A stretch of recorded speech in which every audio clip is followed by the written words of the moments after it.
What is up, grinders? Welcome back to an MMA Crunch Time before lock here on RotoGrinders. I am your host, Mike Brown, aka H3 Buddha, here for a happy holiday cheer with Blender HG back in the saddle, baby. The two guys are back, ready to take on a crazy MMA slate, Jordan. I mean, we've had fights Crazy? fall out. Crazy? It's supposed to be crazy?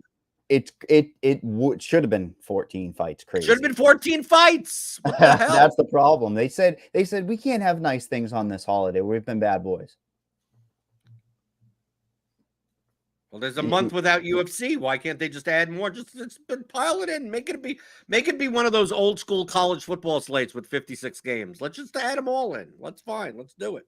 Hey, we can get into that, chat, but what is it? PFL bought Bellator. Let's get more MMA. I think you and I would love to have 3 days of MMA. But UFC 296, huge card from a fan standpoint, a lot of storylines.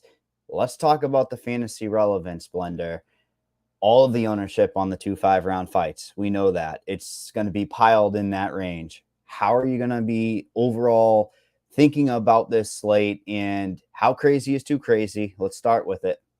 Well, you're talking to me, so I don't know how you get crazy.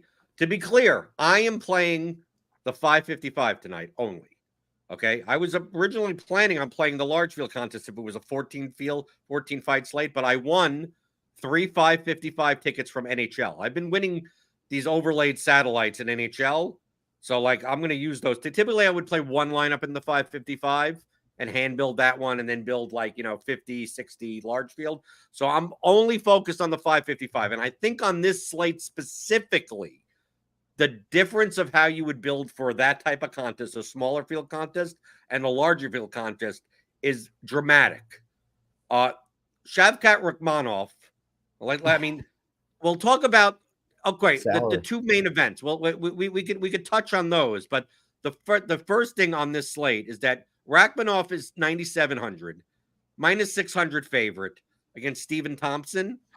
And I'm not convinced, and our Sims are not convinced. If you're a premium member here, you get access to our Sim tool for MMA, which is new this year.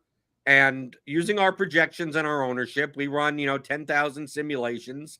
And how often will they appear on the optimal roster versus their ownership? This is the way that you play DFS. I mean, this is the way I play. I don't try to handicap the fights. I just try to look at the numbers, look at the betting lines, look at the projections, and see who's over-owned, who's under-owned, and build lineups based on that. And because of price, 9,700 on this slate is, hefty. It's just huge. Yes, and I'm not convinced from a stylistic perspective.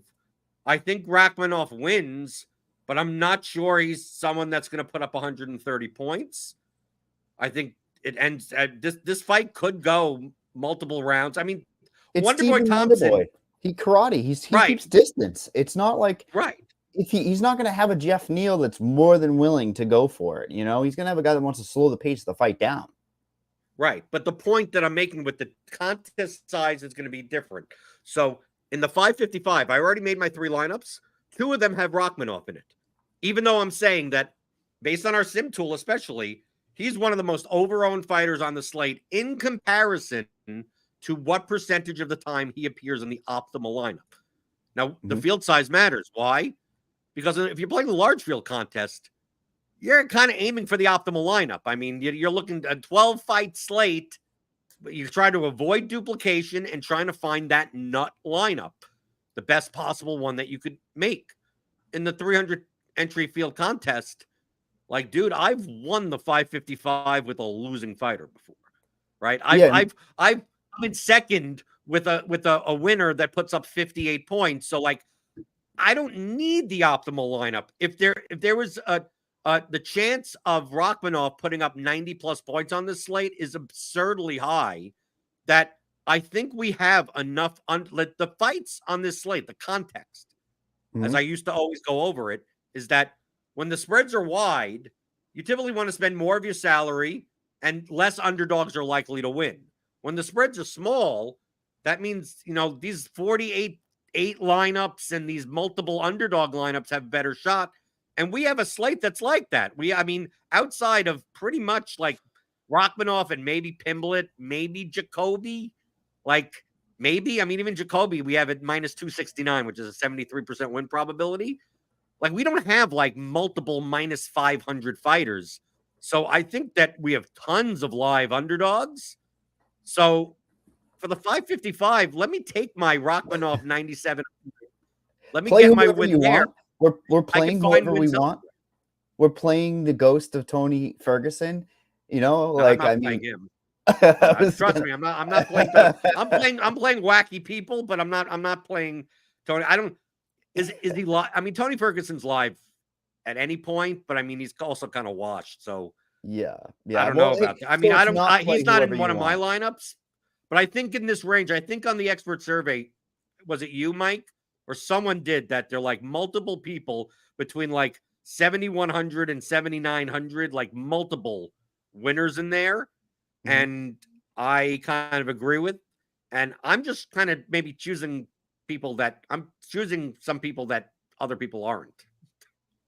I think there's a lot of similar features in that range, right? Like there's second or third round equity, and then it's weird. You have this like Gaziev guy starting out the card. People are gonna know like if this guy comes out hot, or the opposite side, right? Well, how many times have we seen a guy have a monster beginning score, second and third round? This guy is a gas EF and he gasses out, and then Boudet scores 1,000,000 points. Like that fight looks like to set the tone for the whole entire night. And then, like you said, there's a lot of underdogs that are popular out there. Let's just call it how it is. But one that really caught my eye, and I'm not necessarily starting it to start a war or anything. It's just because Alonzo Menafield seems to be underowned. That was the biggest takeaway I've had on this whole entire slate.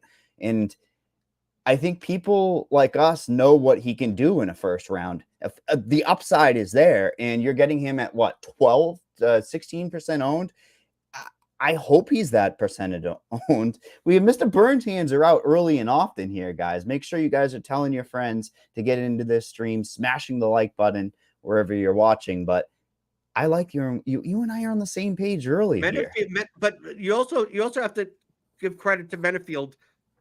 Menafield has a wrestling advantage in this also. We've seen Menafield take people down. I mean, like Jacoby's essentially a kickboxer.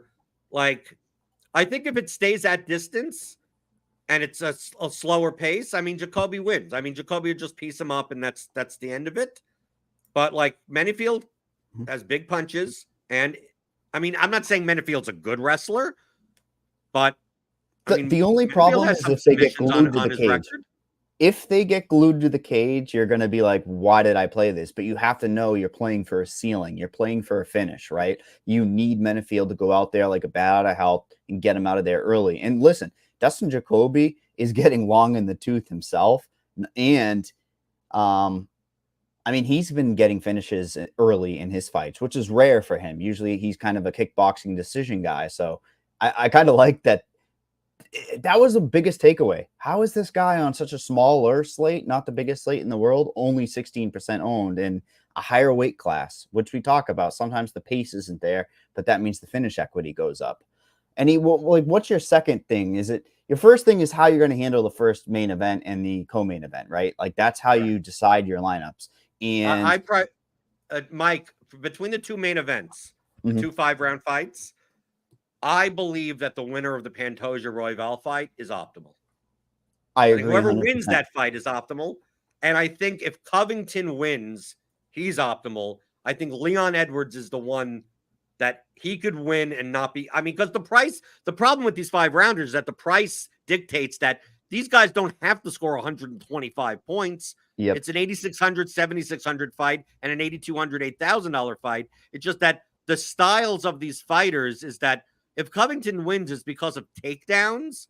And if Edwards wins, it's because of stand-up. I mean, like if Covington if it's a 3rd round finish, I mean, Edwards could still be sitting there with 84 points, and like you don't need him. It would be funny if Covington gets takedowns first, second, 3rd round, and then gets the knockout, because it's almost like Covington might have the same amount of significant strikes. You know what I mean? I'm sorry, more significant strikes and be closer to the score that Edwards puts up. But I am talking to more and more people that are just terrified of that Edwards knockout. And you can actually see the ownership on our lineup HQ that it's come down on Covington a bit. I don't know if you've seen that, but it was like Covington's like second highest owned on the whole entire slate. Now he's currently at the second. Yeah, he's the second, but it was like 45, 50, and it's come down. And I think people are a little bit scared of that knockout. And I mean, that flyweight fight is just going to be crazy. I think I like the lower weight classes. I agree with you. That one going to be highly possible. When you ran the Sims, where was it coming out? Was that like near mortal lock? If you look at our sim tool, the chances that Pantoja is optimal is about 42%, and Royval is 28%. So add that up. That's 70% of the time the winner of that fight is in the optimal lineup, compared to Covington 39, Edwards 28, which is still high. But if I had to choose one, because remember, if you're going to play 2 5-round fighters, a lot of lineups are going to look like that. So if you're playing 2 5-rounders, you kind of have to get different elsewhere, which I do, right? But if I had to choose, it's like I'm only going to play 1 5-round fighter. It's probably going to be, I mean, my 3 lineups, I have 1 Pantoja and 2 Royvals. I have Covington in 2 lineups also. I did not play Edwards. But if I had to choose between the 2 fights, I'm going to take the winner of the Pantoja-Royval fight, because either that fight, I mean, I don't think the fight goes the distance, but even if it did went the distance, the volume is going to be there that I still think the winner scores 100 plus, right? And then whoever wins, I mean, I just think the winner of this fight scores 100 plus no matter what. And it's an $8,600, $7,600 fight. There are paths for the Covington-Edwards fight, especially with Edwards wins, that you're not going to need either. You wouldn't need either fighter. 100% agree with that. It's hard to not start your lineups with it, like the smaller the field that we're talking about. A lot of the contests that are out there have filled. So I think you need to take into consideration, if you're now reserving your lineups, entering now that smaller field size, you can kind of get away with just starting your lineups with the 2 5-rounders. But let's talk about this upper echelon. We talked about Rachmaninoff having to be perfect. The cancellations made this context very interesting. Everybody wants to play Patty. I mean, I think Patty's got a punching bag in front of him, but you don't want to know who I'm playing this range. I have him down in my spreadsheet. No chin. As single-handedly the best play on the entire slate. He's my highest rated fighter. I mean, I gave away one of. I mean, it's a man. Yeah, well, right. It's got to be highest rated fighter in my entire. He rates higher than Rachmaninoff, Pimblett, and Jacoby. And you remember, this is in comparison to ownership. And I'm going to tell you that I'm going to be obviously when you roster Cody Garbrandt, anytime the opponent throws a punch, you just have to just hold your breath and hopefully it doesn't hit him on the chin, because he's going to go down like a pile of bricks. But the thing is that Cody Garbrandt, I think because of it, would it be nuts if Cody Garbrandt came in and landed 8 takedowns this fight? Not at all. And let me tell you something that people aren't really talking about. Brian Kelleher just came off a neck surgery. Since when do we have people guillotine waiting to happen? Right, neck surgery, guillotine. We gotta get ghillie choke. Why not? I know, seriously. In the takedowns, it seems like Cody should have more tools. He's refined, and everyone wants to blindly continue to back a guy like Kelleher, who's going to be 25% owned. Because does he have upside? Absolutely, 7,200. He's got upside, but that is it leverage? Like, what do you for Garbrandt? The owner, it's purely an ownership play, right? Like that you're hoping ownership and the fact that his previous data. So, like, if you ran a regression model with his data, it would have him being pretty much a stand-up fight, like mostly significant strikes. And I mean, he's been training like BJJ. He's been, he has to know at this point that simply kickboxing and boxing is just like. His chin is not going to hold. He can't take a punch. So he has to find other ways to win.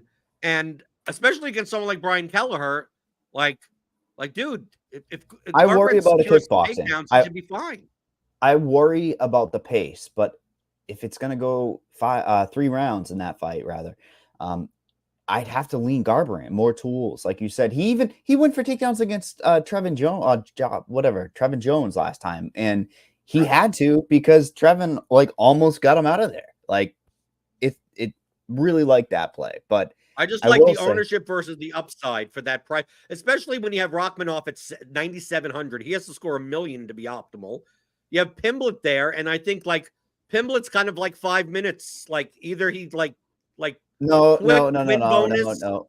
Bobby Green got a third round finish and destroyed the slate against Tony last time. I'm pretty sure. I'll have to pull that up, but It depends on who's the referee. If we get Herb Dean, yeah, then Mario yeah, Yamasaki. Right. Who was the guy? I didn't play that slate. There was a slate, 1 or 2 weeks ago? I saw that finish where like he waited a good like 20 seconds. The guy was on the ground getting his ass beat. Like yeah. It was on the main card. It was I wasn't Jalen playing that Turner. slate, but I saw that stoppage, and I'm like, Jesus Christ. Oh yeah, Like, it was not talk good. about waiting a long time. I mean, most of the time we complain about early stoppages, and like that's like the guy's dead. There's a lot to talk about on that subject, but you talked about Cody Garbrandt being a lower owned. Bryce Mitchell on this slate. Bryce Mitchell is a prototypical fantasy play. You throw the thumbs down immediately, but the DFS world loves our takedown artists, our guys that are going out there and getting takedowns at will. And he's got a guy that potentially is shot. He's been in a bunch of wars. That he slows the pace down himself in Emmett, but he's never been offensive wrestling. Its defense has been there. I worry that fight turns into a kickboxing match. And I was somewhat hoping, and I think you and I will agree, I was hoping that he's not going to be 22% owned. Like that. I wish he was higher. Okay, so you agree? You think? No. Like that's what I said. If he was 22% owned, I wouldn't be giving the thumbs down. I mean, like we have him at 22. I think he comes in at like 34%. I mean, like I have him in mine at 34 and the average at 30. So like he comes in that range of like, I don't want to play a guy. I mean, he's what? Plus 260 inside the distance. I mean, yeah, can he rack up takedowns and stuff like that? But I mean, it's not like, I mean, I don't want to play Josh Emmett. Like, I think Josh Emmett's path to 100 points. He's got 5 minutes, and if he doesn't knock him out, I mean, he doesn't really score other than that. So I'm not interested in playing Emmett really. I mean, obviously, large field, you can play whoever you want. But, I mean, I made the bull case, Mike, on Garbrandt with takedowns. 100%. Why don't I just do that with Garbrandt at half the ownership of Mitchell? Because everyone expects Mitchell to wrestle. And I'm not sure he's going to be able to take Emmett down 1 million times. And this ends up being just a 3-round decision win for Mitchell, and he scores like 84 points. And you're like, okay, I mean, that's fine. You'd need the card to go exactly perfect and then perfect again once the main event and co-main event for that to happen if it does. Right, because he has to score. I mean, look at his price. He has to score both main event, both 5-round winner. I mean, all these people above, you have to have a path to score more than the 5-rounders. And Matt Mitchell does have if he completely dominates Emmett, that will happen. But I just don't think he completely dominates, and the odds suggest that he won't. Yeah, let's talk about the 2 women's fights on the card. I think Mr.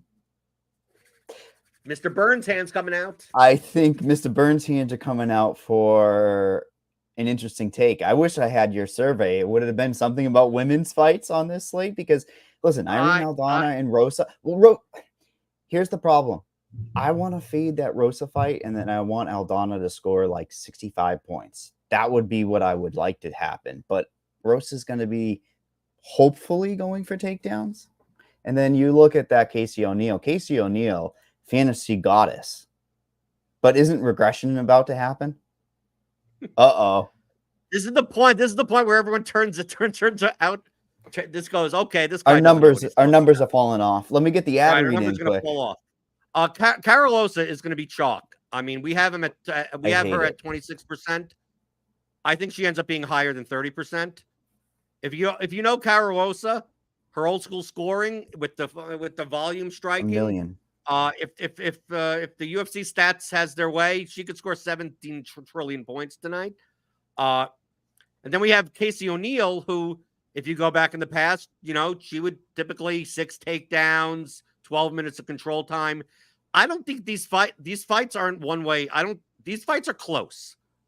I like playing Rosa in a situation where she's favored. I like playing Casey O'Neill in a situation where she's a minus 350 favorite. Am I nuts? Because I think the best value, the best leverage spot is to play out. Aldana just fought Amanda Nunes, and I know that she looked like a deer in the headlights, but I think Aldana is light years better than Carosa, and I don't think that Aldana is scared of you're not. How did I lead into it? Is plus 1,100. How did I lead into it? I want her. But I would rather Aldana just win this fight, fade it, and hope that Rosa ends up a hell of a lot higher than 25. Because, listen, sometimes people just like taking the safety. And Rosa's got, what, a little bit of money line, a little bit of takedowns, right? She's got a lot of rub in the industry. I'd hope it just goes to the decision. But Casey O'Neill, I mean, Lipski doesn't do anything until she's like, there's a pace on her. And I will give her one thing. Casey O'Neill will be right in her face for her to score. And are you the guy to play Lipski? People are going to play Casey O'Neill. People are going to play Carosa. I got 2 Aldana lineups, and I got a Lipski lineup. Wow. I'll unsubscribe to the channel now. I'm a heathen. This is how you play. How else am I supposed to be playing a Pantoja, Covington lineup? I gotta get nuts, right? I gotta get a little bit nuts. Although there's one better fight that I also have in all my lineups. It's just that I'm not convinced. Women's MMA, when the fights are this close, like you can't. Anyone can win these, right? So the ownership really shouldn't be like insanely different. The only reason why Hosa is chalky is because she's 7,400, and Aldana, without a knockout, probably doesn't score well at 8,800. And the reason why people play Casey O'Neill at 8,700 is because they see takedown upside, which could satisfy a score at 8,700. And they look at Lipski at 7,500 and go, well, how does she score well? Well, at 7,500, I'm playing the 555. So if Lipski wins a decision and scores 72 points, I could still win the 555. So, like, if I had to choose between anything, I can understand in the large field contest not playing Lipski, right? Although I wouldn't be shocked if Lipski knocked O'Neill out or, TKO stopped. She's been off for a while. Right. Lipski, I think, is very overrated. I think she's gotten very lucky in recent fights, but she has knockouts on her record. It's like if anything, Carol Hosa is the one that you should be concerned about because she only really scores well in volume because she doesn't knock anyone out, right? So, like, if anything, in the large field contests, I think Rosa's ceiling is low, and you're taking on ownership in the process. So, like, that's the worst of both worlds. It is, but we will talk about 2 action fights after this little ad read. We have FanDuel Sportsbook. Bet $5 on any money line. Get $150 in bonus bets if your team wins. For new users in Arizona, Colorado, Illinois, Indiana, Iowa, Kansas, Louisiana, Maryland, Massachusetts, Michigan, New Jersey, New York, Ohio, Pennsylvania, Tennessee, Virginia, West Virginia, and Wyoming. Terms and conditions apply. Must be 21 plus. Gambling problem? Call 1-800-GAMBLER. If I had the opportunity to use bonus bets on this slate, I'll tell you what I'm doing. I'm starting the night off right with some bonus bets. I'm going to put some Smeckles on Gaziev, and then once he gasses, I'm putting another bonus bet or the other a few dollars on Boudet. Like, did you say fight. Smeckles?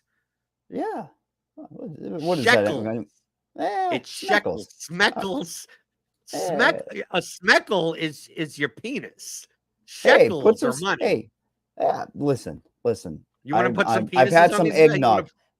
I've had a little bit of eggnog, okay? Middle range. You're talking someone with a Yiddish grandmother that spoke Yiddish and stuff. Smeckle is your penis. Shekels are like Hebrew money, right? Like, yeah, I was close. I was close. Like, all right, listen. Hey, maybe I want to wager that much on that as well. But the two fights that are going to be action, that are potentially going to be a little bit lower, obviously, than the main event. You have that flyweight fight with Durden and Ulanbekov, and then you have the Feely and Almeida. Let me give you my quick, interesting take. I think that everyone's going to love them some Cody Durden. I think that 20% is going to be higher because of takedown upside. I don't like it. I think Ulanbekov has the firm, proven finisher. And when he gets the finish, I think it's going to kill off those Durden lineups. And then the ownership isn't backing me up, okay, Blender, but I'm just saying my take on it. And then Andre I just to be clear, I have Durden higher than our projected ownership. I have Durden coming in at 27% owned, not 20. I would agree with it because he's got that takedown. He's got a lot of hype coming in, but Ulanbekov, a proven finisher now that he can go for these Darce chokes. He's going to have a guy wrestling. All he needs to do is that, Russian little Samba choke. Andre Touchy-Feely, man, this seems like a guy that if he was lower owned, you'd want a piece of because he's going against Almeida, who is favored to beat him inside the distance, but he's low owned. He's 20% compared to Feely's 30%. You think so? Yeah, it's the other way around, Mike. I think that's true. Well, I like my underdogs that have a favorite inside the distance over their opponent, but I think Feely has more tools to win the fight. This could look ugly over 3 rounds if Feely lands takedowns. Yeah, but the ownership's off. Yep. Almeida is going to be 30% owned and Feely's going to be 20% owned. But I like the fight. I have this fight in all 3 of my lineups. I have Almeida in 2 and I have Feely in 1. The Ulanbekov Durden fight, I have is over-owned. Ulanbekov's plus 245 inside the distance. Durden's plus 500 inside the distance. I think this is more likely if it does end, it ends in a 3rd round decision and no one scores well, right? Right. Mm-hmm. I think it ends up being, 80-point winner or something like that. Split decision. I don't think we talk either about of them it. are going to be what? We talk about it all the time. Durden gets the 1st round takedown. Ulanbekov gets the takedown in the 2nd. And then you're like, okay, well, where's the fantasy relevance? Yeah. So I don't have either fighter in any of my 3 lineups, but I mean, it's a mid-range fight. Can it score okay? Sure. But I mean, in comparison to the optimal percentages we have in our sim tool, both fighters are Durden because of price. You probably should pay probably a little bit more of, but I mean, I gotta cut people at some point in 3 lineups. When I'm already playing Alrini Aldana and Ariana Lipsky and Cody Garbrandt, I think when I'm in this range, I could play 5-round fighters, right? You think I could play Cody Covington and Pantoja in a lineup when I have Lipsky and Garbrandt in my line? Yes, I can. So that's why I'm playing the 5-round fighters instead of these guys. Makes 100% sense, and that kind of nails it for all the fights on this slate. And there's not a lot to be had out there. I like to see the growth this year. It's been bigger and better contests, but why did there have to be football today? Come on, man. We could have had like a 200,000, 250,000 out there to first. I mean, it could have been. I mean, it were more DraftKings decided on, right? There was. I mean, they could have made it bigger even with football. All these contests sold out like 7 or 8 hours ago. Yeah, somebody asked, do you think GSP will win tonight? Yeah, absolutely. He's the GOAT, right? GSP. Is he going to fight someone in the crowd? Is that what's is he going to be in attendance to fight someone in the crowd? It's TJ's burner account. That's not my burner, but GSP is my guy. That's why I put on the screen because that's like the only person I think I've watched more than one fight before. And then of course his best fight ever, which was Captain America, the Winter Soldier. How many points is it for a takedown, TJ, without looking right now? Tell me. How on earth would I know that? 5. What are you doing? Are you doing a single entry big tournament? And any, thoughts from you on it? Because it is all that ownership is right there in the middle. Don't go with what Blender's saying. I'm just kidding. Don't get crazy like me. I'm speaking nutso stuff. Smeckles. Yeah, right. I'm mixing things around right now. I'm mixing and matching, and the 2v2 I'm torn between is this right here. Is it Rachmaninoff and Menafield, or do I do Garbrandt and Almeida? I mean, Are you it's playing pretty what easy. size field? What size field contest? Yeah, that's what matters. The biggest thing that was left when I started entering was like 700 people. Okay, so I go with I'd still go with number 2. If you want safety, I think you're getting. I think Rachmaninoff, you're getting points. No, but yeah, you want Garbrandt, upside. you could play Cody when you play Cody Garbrandt, TJ. Let me just tell you this: you don't know MMA. When you play Cody Garbrandt, you have to be going into a fight willing that on the first punch that his opponent throws, that may be the end of the fight. So like you could legitimately get like 2 points out of Garbrandt at any point. Like but the same thing with Menefield. Like Menefield is that type of fighter also, but especially Garbrandt at that price. So Rachmaninoff, like, okay, you could be kind of, you're going to get that. But also the Almeida Feely fight, I mean, that could be over in a minute also. So, like, Cody Garbrandt's the more talented fighter. Even if he gets knocked out, there will be people that say he is more talented than Brian Kelleher. That's the crazy part. But he is. But no, that's an objective fact. It's just that he has no chin. Oh, Kelleher is going to be higher on. Kelleher might push like 30. I think people want to get behind him. I want to get first. I don't really care about a min cash. I'm doing fine. He doesn't even care about the fighters. TJ, get on the Cody train with me. Let's do it. I'm reading Liam's MMA DFS article. He's got Cody Garbrandt to win, and so you can find that up on RotoGrinders.com. And so I think let's do it. I'm rolling with it here.